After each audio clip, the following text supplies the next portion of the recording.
вы меня слышите? Русские здесь, они все бомбардируют. Я ужасно боюсь, не хочу умирать. Я не знаю, что делать. Я тебя приезжай. We were actually on the phone the other day with one of our prospective adoptee daughters. And it was right when the invasion happened, so we heard the machine gun fire begin in the background.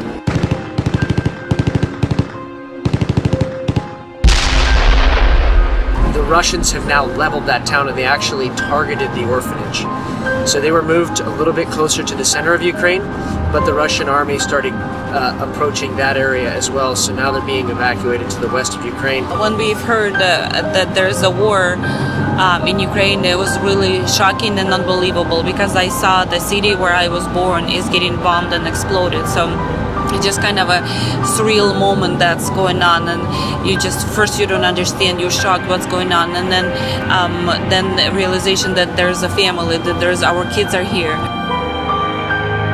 We got a phone call actually. That's director of an orphanage. She asked, "Will you take all 60?"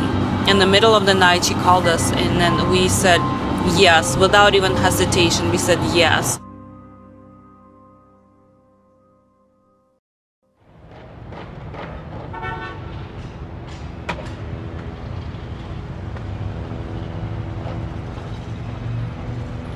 Matthew Shea and his wife Victoria are in the process of adopting 4 children from a Ukrainian orphanage in Mariupol. A few moments ago, they just spoke to one on the phone. They are rattled. Russian troops are attacking the city. The director of the orphanage begs the head of the organization, where Matt and his wife are volunteers, for help. Promptly after the call, Matt and Victoria begin to organize a team that will fly to Poland, cross the border to Ukraine, and save 60 orphans from Mariupol. The Russians bombed the children's and maternity hospital in Mariupol and utterly destroyed the second orphanage. They dropped bombs on a school where 400 people took refuge, including mothers with children and the elderly. Matthew Shea, multiple decorated veteran of the US Army who served in Bosnia, Iraq and Kuwait. He represented the 4th Legislative District in the Washington House of Representatives. Today he is a pastor involved in charity work. Matthew's wife, Victoria, originally from Kharkiv, Ukraine, like her husband, is also a volunteer of the organization Loving Families and Homes for Orphans. We, as a church, just prayed, God, what do we do? Like, how do we get these kids out of a really bad situation? So Pastor Matt Shea got a game plan, and he chose some of the church members, and I'm one of those church members who decided to come. I have a family back home, but I knew that we had to get these kids into safer area. As the situation was devolving in Ukraine, he contacted me a couple of days before we left and said, looks like we have the opportunity to go and get the kids and bring them out. When Victoria called me on Monday, I received a call and I took it and I called my husband. I said, can I go? He said, absolutely no. And then I told him, please put the phone down and pray. He said, I don't want to pray because I know I will let you go. He's a man of faith. He knows how things work. In a 48-hour time frame, Matt manages to assemble a team of 5 brave men who travel thousands of miles to a Ukrainian war zone to save 60 orphans.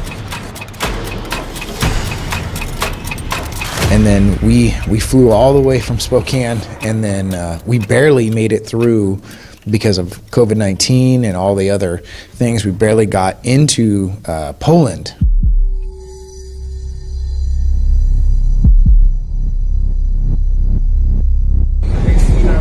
London.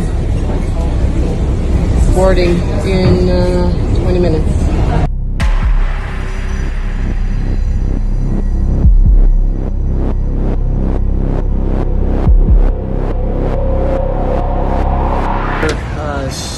Right outside Right here. the parking lot. So. Yeah, on the ground.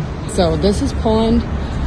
Looks a little lonely. It's 8 p.m. at Poland, Warsaw, and we just arrived. And in the morning at 6 a.m. we have to be in Lviv. We'll see how that goes. At the same time, Matt contacts his friends in Poland, who live 60 miles from the border of Ukraine in Lublin.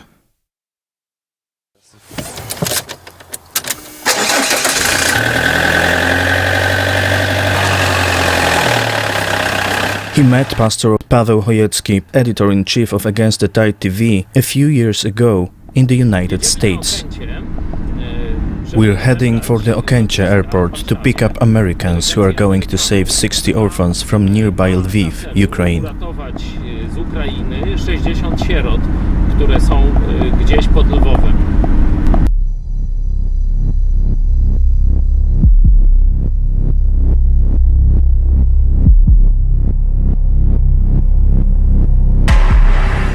Lublin is about 60 miles from the Ukrainian border. It's a big city, far from warfare and the confusion at the border.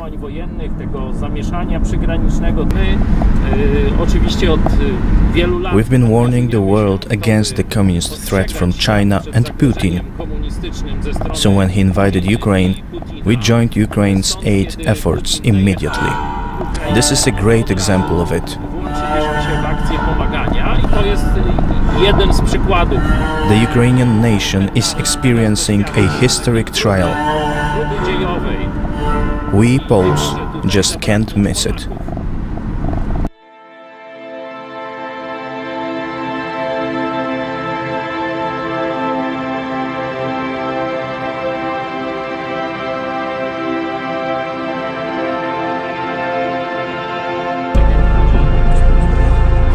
O, tutaj ma 3. Tak, tak, dobra.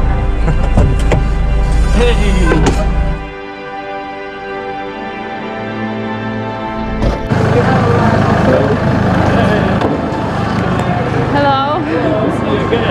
Yes, thank you.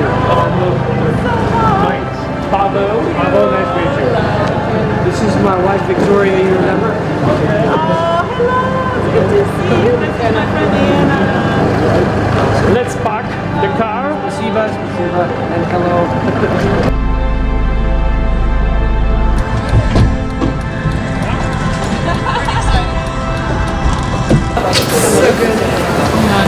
And how was your flight? It was very good, yes.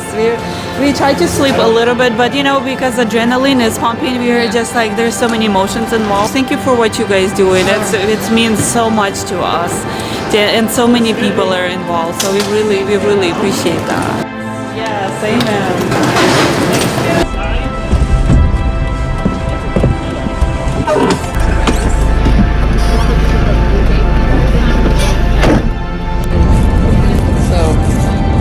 This lovely lady is feeding us with sandwiches and pastry. And look at us, just devouring it. Yeah. Especially Very happy face. Jesus, so thank you, Lord. Yes.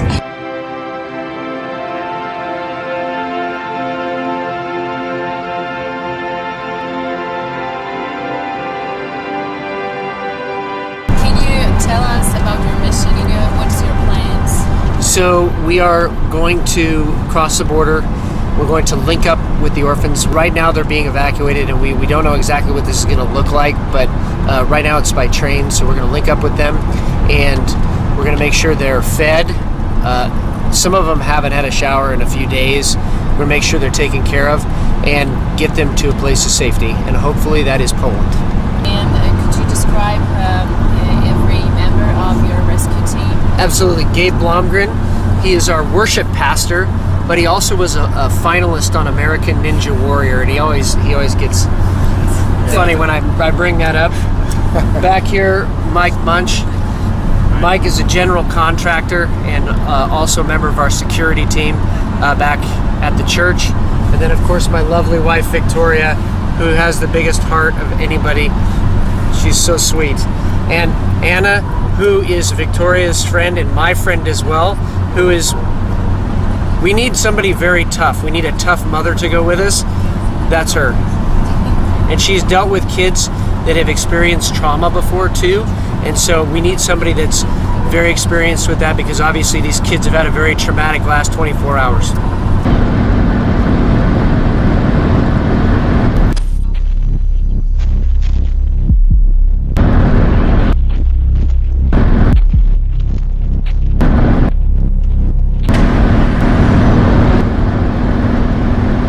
Aren't you afraid of, entering the war zone? Well, I've been in 2 war zones before in my life, in Bosnia and Iraq, so I'm not afraid, and it's worth the cost to go into a war zone to help out orphans. Absolutely. What was your first thoughts when Putin, invade Ukraine? Well, we had warned some of our family members that it was coming, and it just seemed surreal, I think, to them that nobody would really do that. That was back in World War II, and yet Putin has said time and time again that his intent was to invade Ukraine. 2005 in a speech he said it, 2013 in a speech he said it. Last July 2021, Putin actually wrote an entire article about why Ukraine needed to be annexed. So he's been very clear we should listen to our enemy's own words, what they say, and take them at it, because he's acting on those words right now, and he's almost acting as if he doesn't get it, nobody will, and he's leveling entire cities right now, which is obviously pure evil from a Christian perspective. When Christians are not involved in politics, wars happen, and that's what we're experiencing right now.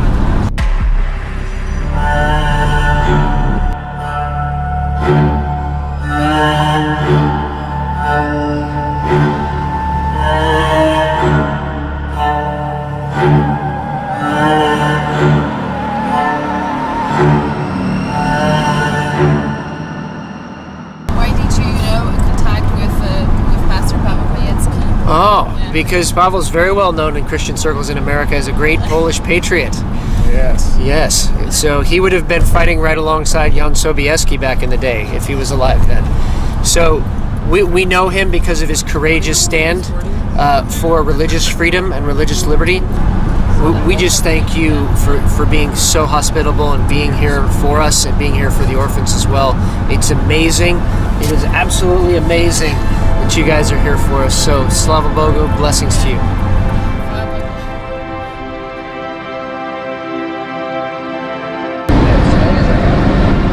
So we leave highway, 5 minutes and we'll be at home. At Matt's request, Paweł organizes a team to help the Americans save the Ukrainian orphans. Poles provide transport, accommodation and food.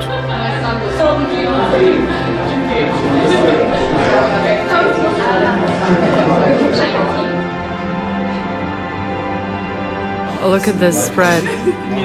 Pastors and so welcoming. I am definitely overwhelmed and undone by the love and hospitality. Wow. There's a huge body of Christ all around the world that is just so excited to help and You know what they did? We show up in the middle of the night. They have a full, huge dinner for us ready. And they're like, what do you need? And I said, I need 2 buses. Just a second. 30 minutes later, we got 2 buses for us at 2:30 in the morning. Then he turns around and he's like, do you need snacks for the trip? Don't worry about the gas. Don't worry about the drivers. Everything's paid for. Everything's taken care of. Go get the kids. That's the kind of hospitality we need as a church. Amen.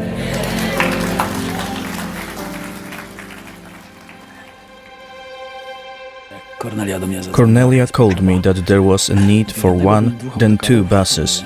A lot of things changed along the way. I said that if this works out in such a short time, it has to be by the grace of God. I spoke to the bus owner. I informed him of what's going on and that we need to go to Ukraine tonight. He stopped. To Ukraine? Tonight? I said I will call him in 15 minutes. So I did. And he agreed to take us. We were at his place at around 3 or 4 a.m. They got in the coaches and drove off. Members of the rescue team hardly had much time to sleep before departing for Ukraine. Some slept for an hour, some didn't get any sleep at all. So we have 30 minutes of sleep, shower, ready to go. Let's go to the border. However, they have no time to lose. Putin's troops are attacking more Ukrainian cities. There was another Russian army advance toward the city of Zaporozhye, and they were evacuated from there. Matt and Victoria are in constant telephone contact with one of their adopted children. The orphans managed to board a train from Dnipropetrovsk to Lviv, where they are sent to arrive at 10 in the morning.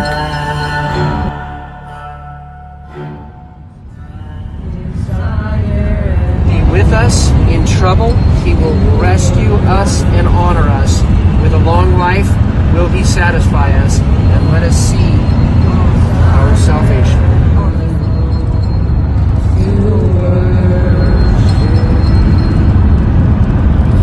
Despite the fact that the Americans enter a country where war has erupted, you cannot see fear in their eyes, only determination. We have been flying 20 hours, driving for another several, and thank you everybody for your prayers right now. We can feel the love. God bless.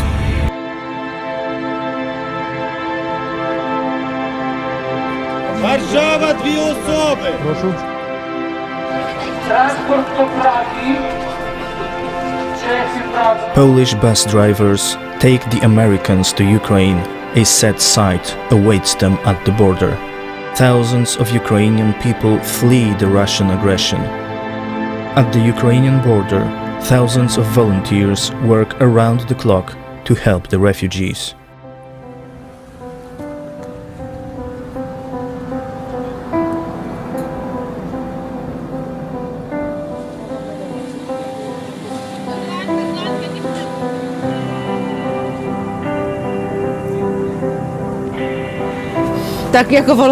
As volunteers, we try not to be alone, and we prefer to have our hands full of work, instead of wondering what's happening, because it's hard, burdensome, and very moving for us.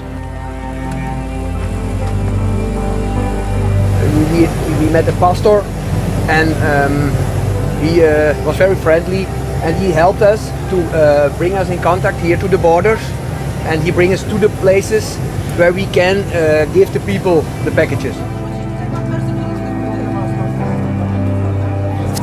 Right now, the volunteers, people of goodwill, and inhabitants of the surrounding villages are full of enthusiasm. We need to recognize and prepare that this is not a sprint, but a marathon. Poland admits the refugees even without a valid passport. Poles invite the refugees into their homes, flats, hotels. Several million of Ukrainians have already found a roof over their heads, thanks to their Polish neighbors. When we crossed the border heading into Ukraine, we had a really nice Polish border guard who helped us with the whole COVID thing, because they're like, you're supposed to actually be staying in Poland for a little while, and we're like, we're going to get orphans. He was really nice. And then on the Ukrainian side, they searched the car, asked us a bunch of questions. Then they cleared us and we left. And then we went up and they're like, you don't have the stamp. We're like, what stamp?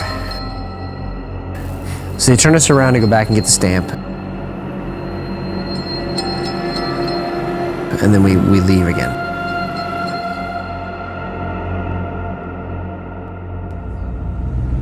The team goes through another checkpoint. They observe how in merely a few hours barbed wire and blockades are forming.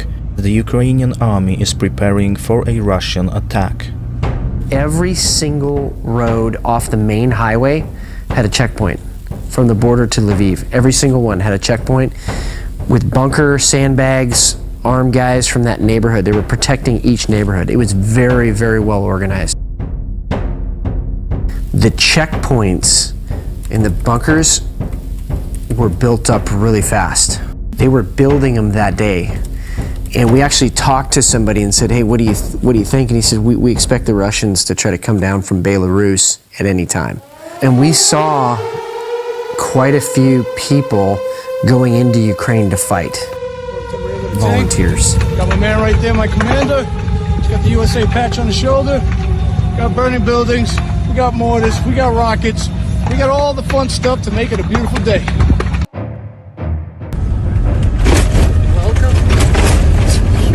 Finally, at 10 in the morning, the rescue team reaches the suburbs of Lviv. It's hard to get through to the city center. Streets are jammed, full of refugees from eastern Ukraine. There is chaos and anxiety in the city. Just the downtown Lviv area took us probably 2 hours to get from the outskirts of town into the train station, and definite air about the city that was not a happy city at that time, you know. The last part of their journey they take on foot. A car and 2 large buses remain under the care of Polish drivers. When the Americans arrive at the Lviv railway station, they cannot believe their eyes. The crowded platforms are reminiscent of the stations of World War II, when the population of the cities was fleeing massively from the German aggression against Europe. The smell. In war, you always remember smells. The smell in that train station. It was like a smell of desperation almost. And people were nice. They were actually very cordial, but you could, it just hit you in the face as you went in there. It reminded me of those movies of World War II, of how just packed everybody was in there and just...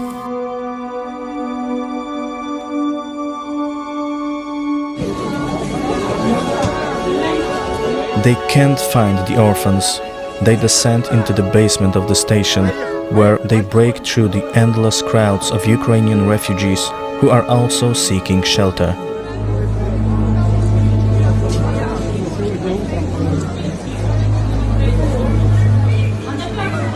Evidently, it turns out that the train on which the orphans are traveling is significantly delayed.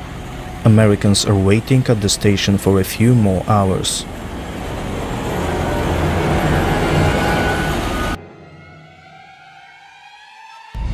People are desperate. You can see it out there. But even in the midst of all this, we've agreed that they're much more civilized than Americans on Black Friday agreed. They show respect for each other. We didn't see any pushing or shoving.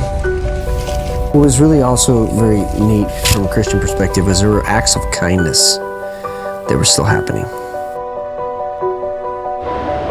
Finally, after 4 hours, the train arrives at the Lviv station with the orphans.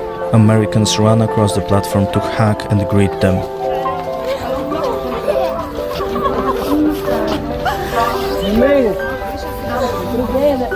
It's just, it's one of those moments that just makes your heart swell, you know, with joy when you see the joy on the children's faces, seeing their soon-to-be parents, you know, and the parents' faces, seeing their kids. It's just, it was a beautiful moment. When we were there in Lviv at the train station, the children came running up to us and jumped into our arms.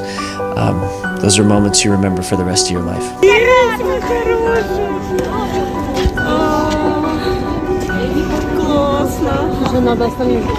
Я не понимаю. А я тебе по-русски скажу.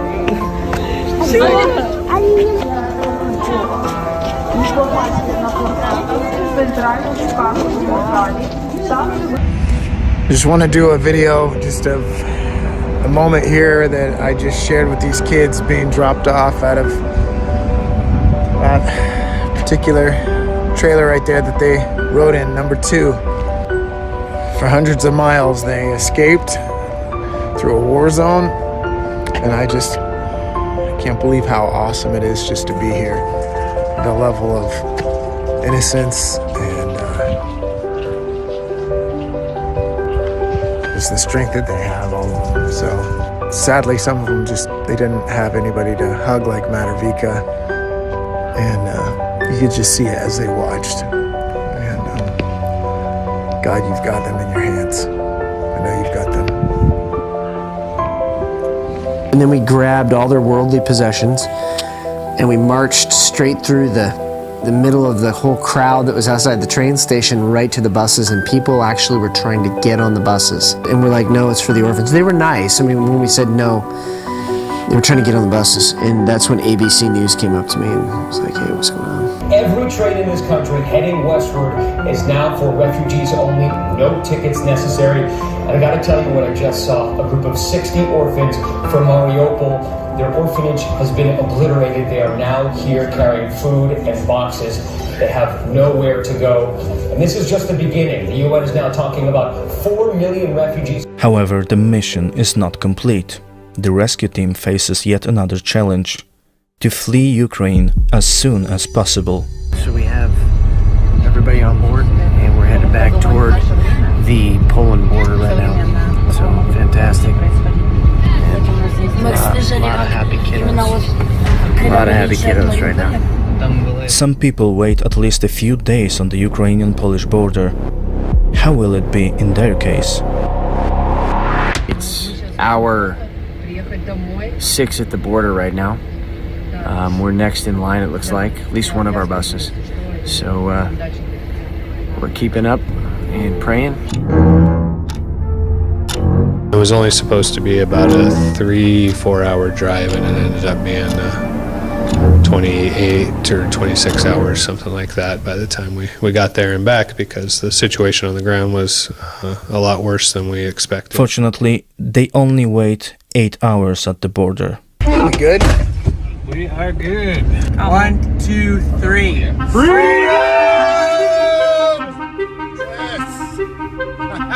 Children are finally safe on Polish grounds. Now there is only a few hours' drive left to arrive to a beautiful town near Lublin, where volunteers, organized by Pastor Radosław Kopeć from the New Covenant Church in Lublin, are waiting.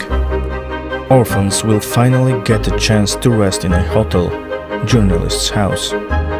Jesteśmy zmęczeni, ale oni są bardziej. Mają większe problemy.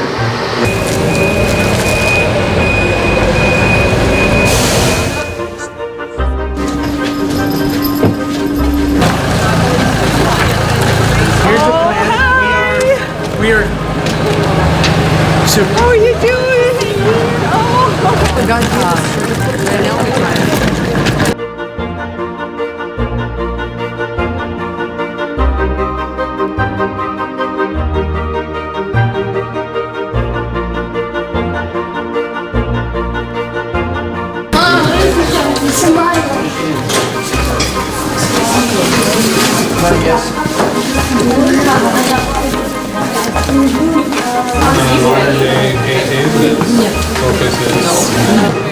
Wait for the form. So everybody can come in.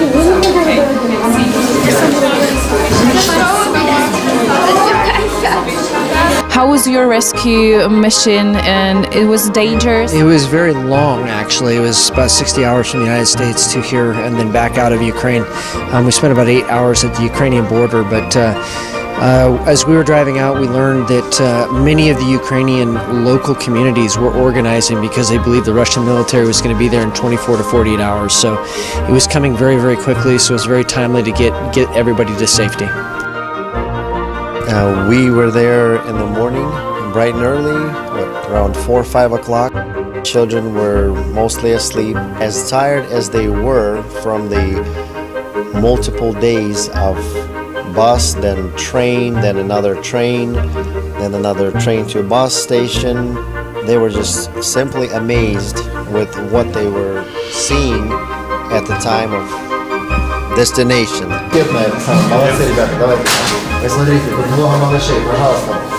When the 2 buses arrived and the crews, everybody was very tired. We had a bus, 2 buses, and those buses were just amazing. Those bus drivers were awake for probably 50 straight hours at least, so without any rest.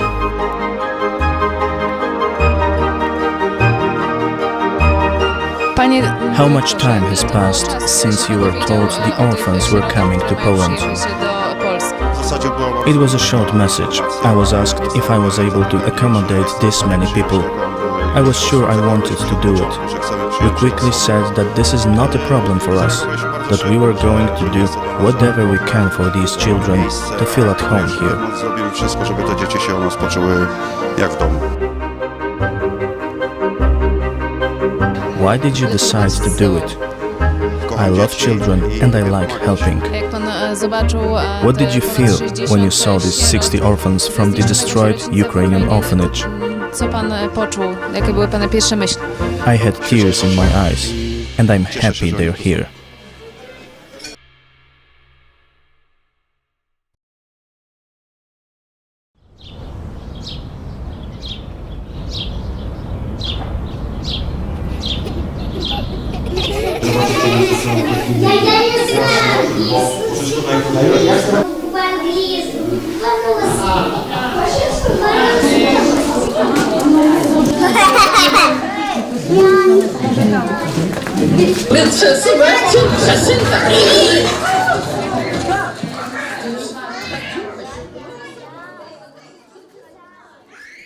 First of all, thank you. That was extremely helpful and very well done that we were able to get them out. So, Pastor Hansky, thank you very much. In this mission, people from different parts of the world cooperated. We didn't know one another very well, or at all. Yet we worked like an all well-organized team. Only God can do this. This was otherwise impossible without you guys, so thank you very much. So right now, we are trying to coordinate some state help with the children. And we've had some really generous donations from the European Union and also from the United States of America to help make this happen here. And we have many volunteers. For all the volunteers that are going to be working with Anna to keep everything managed, Anna is the point of contact to the other Anna. Communicator. Okay? Yeah. She has a very good relationship with her. Okay, so everybody will go to her, and then we will be good. Okay, so Tim, you're in charge of the meals and however else to help. You're going to be with Peter, so Cornelia, and they're going to help upstairs in the playroom with the kids, okay? And then we have a couple other volunteers like Gabe is going to take some of the kids outside and will help manage. Everything happened in one day. I was amazed that so many things were put together. The director of the journalist's house in Kazimierz Dolny was very helpful. As I was speaking to him, I said, the kids should be here in the morning. He said, oh, I thought I was going to sleep well tonight, but hey, there are more important things. All these people knew that it was the time for helping. Anna and Victoria are going to figure out who is going to work with those kids, the ones that are a little bit more difficult. So Gabe, the guy, he's the American guy, the one that will do sports, he needs a person who understands Russian. So Victor, are you one of them? Oh yes, he can speak both. Okay, so you can speak both? Kids are doing great.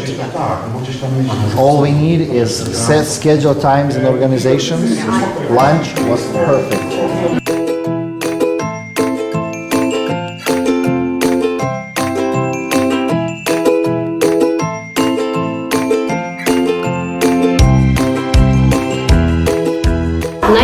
What I liked the most were the conversations with the kids. The poems I learned in school and at home in Russian helped me a lot. I showed them to the kids. They needed it. They needed someone to count them. They needed to be understood. I saw the kids had been brought up well in Ukraine. When I started to teach Polish to one child, he could already read in Polish.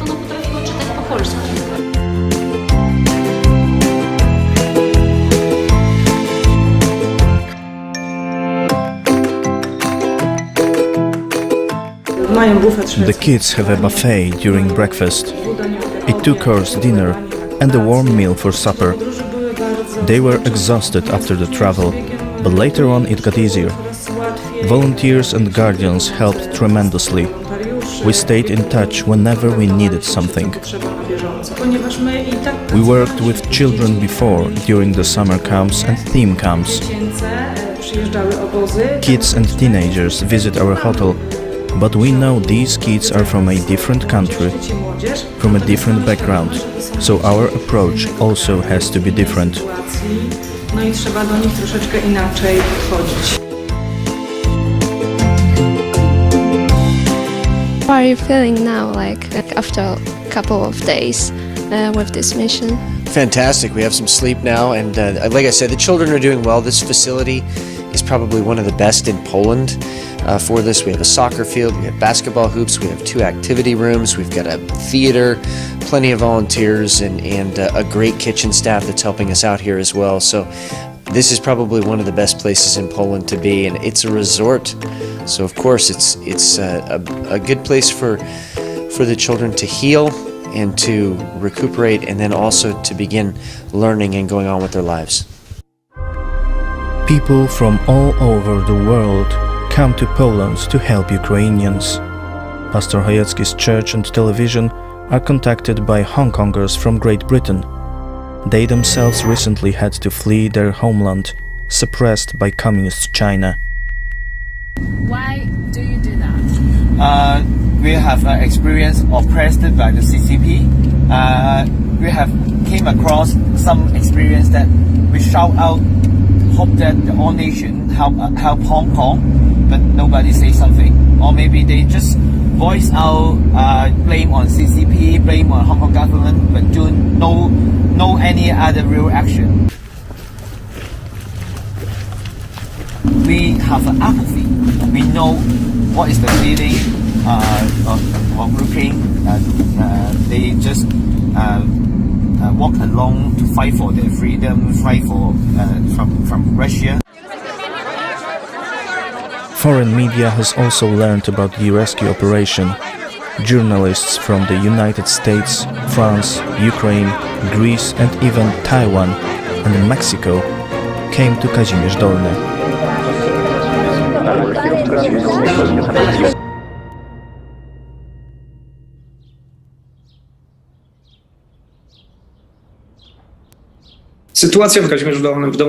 The situation in Kazimierz Dolny at the journalist house is very good. The children have full care. We, as a municipality, provided medical care.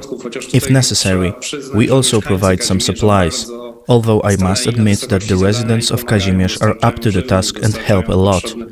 They provide food and necessary hygiene products. I was there on the spot. I talked to Mr. Matt. I talked to the volunteers who work there. I talked to the director of the journalist house. Everything there is in order. The children are indeed fully cared for. They have come to a place where they can feel safe. Hey everybody, just wanted to give a couple thoughts on the kingdom in times like this. We're not supposed to be sitting on the sidelines. We're supposed to be going out and helping anybody that's in distress, actually. And these are things that we can do as Christians that, you know, we don't need credit for. We don't need to be put on the front page of a paper or something like that.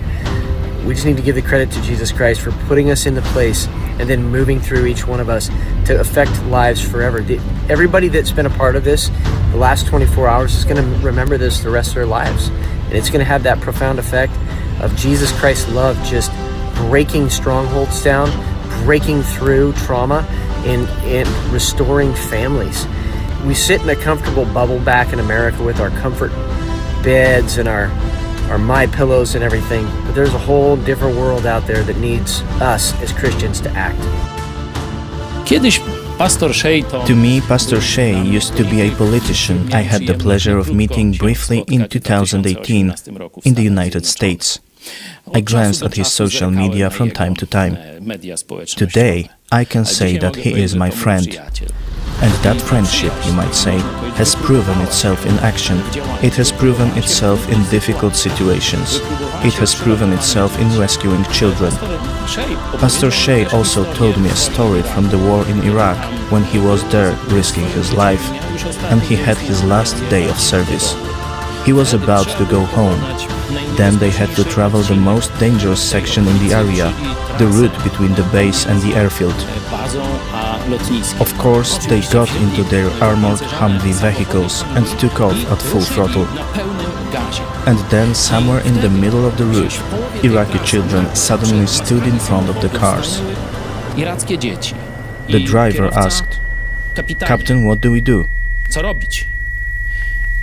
Pastor Matt just said, "Jesus," and said, "Stop."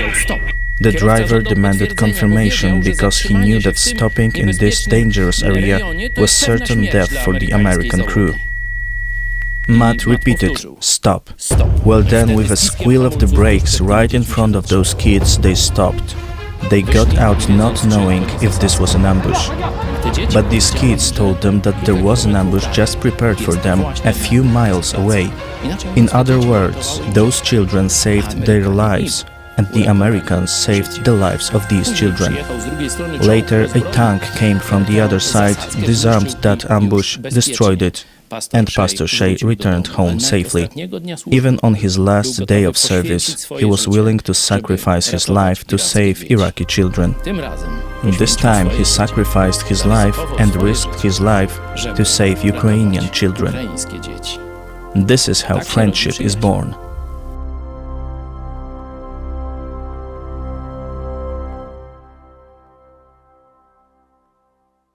The 9th week of war has passed. 5 million, that is 2/3 of all Ukrainian children, had to flee their homes. At least 150,000 of them were abducted deep into Russia. As a result of Russian aggression, thousands of Ukrainians were killed. It is difficult to estimate the exact numbers.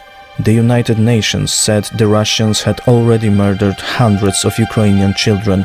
However, this data does not include reports from cities such as Mariupol, where war is taking place. The mayor announced that up to 20,000 civilians were killed there. From Mariupol we left towards the village of Rozovka. It was already taken by the occupiers. We had problems because there were 18 occupation checkpoints. They took a very long time checking, asking various questions. They were throwing all the things out.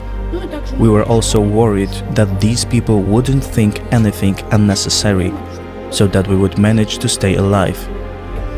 At the beginning of March, first the electricity was disconnected, then the internet, water and gas. We were disconnected from the rest of the world. We thought everyone had forgotten about us. We didn't have information about the humanitarian corridors. We cooked food on a fire. We had water, we collected snow and melted it on a bonfire. Or we collected rainwater, or brought it from the sea. There was no food in our neighborhood at all. I would like to thank you. It's very nice that they take us in and give us good living conditions.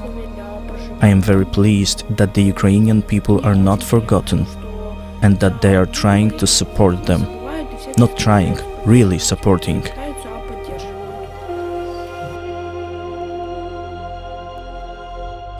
There are still over 100,000 people in Mariupol. Ukrainian troops are heroically defending the city.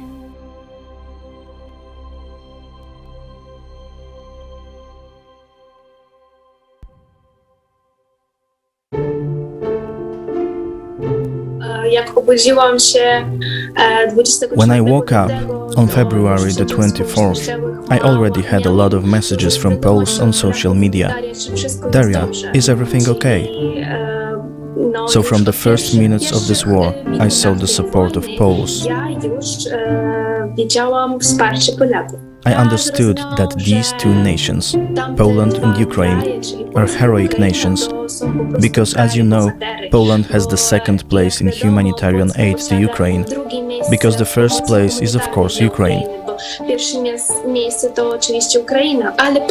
But Poland gives us the most humanitarian aid and psychological aid of all other countries. Now in this war, first of all, you can see who is who, even when it comes to countries. who simply says, "Oh yes, Ukraine, we are with you," and does nothing, and who says nothing, but simply does. I would like to start by expressing gratitude on my behalf and on behalf of many Ukrainians. Gratitude towards Poland, which has really shown that it is a true friend of Ukraine. Poles and Ukrainians are close to each other, and you can always count on Poles. Jest prawdziwym przyjacielem Ukrainy, a Polacy i Ukraińcy są bliskie sobie i na Polaków zawsze można liczyć.